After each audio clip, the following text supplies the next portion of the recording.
Grady was at the park with his friend Gio. Christmas was over, and everyone was preparing for the new year.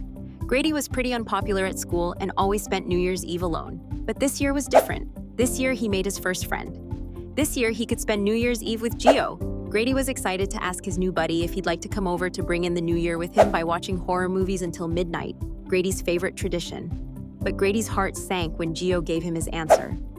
"I am sorry, my friend, but I cannot come over. Tessa invited me to her party at the rec center." Grady froze. Tessa's party? The party that everyone had been talking about for weeks? Tessa was the most popular girl in school, and her parties were legendary? How could Gio, who'd only been in America about a month, already have an invite to the hottest ticket in town? Meanwhile, Grady had been living in this town his whole life and never got close enough to even sniff a Tessa party. Grady felt lower than low. Was he really that disliked? "Wait, what?" Grady said, trying to keep his voice casual. "You're going to Tessa's? The Tessa?"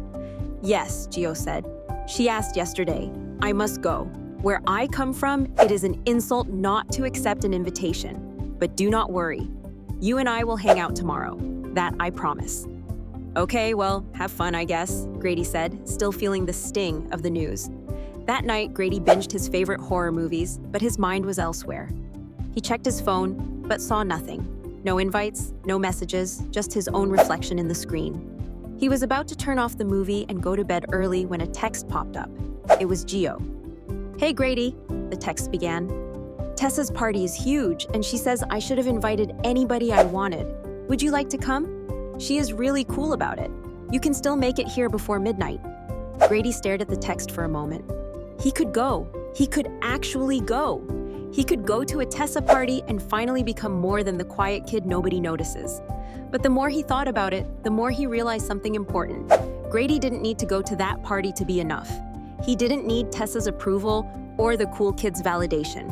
Maybe it's okay to be an outsider, to be his own person, because right now he was content in his own way, watching the movies he loves, eating his pizza, and deciding that maybe next year he'll take chances when he's ready. Grady typed back, "I'm good. Thanks for thinking of me. Hope you're having fun, though." Grady smiled as he pressed send. No pressure, no FOMO, just him, the screen, and a quiet night that's actually perfect. Grady learned an important lesson that day. You don't need to follow the crowd to feel valuable. Sometimes the best thing you can do is stay true to yourself, even if it means skipping the party. True confidence comes from inside, not from other people's approval.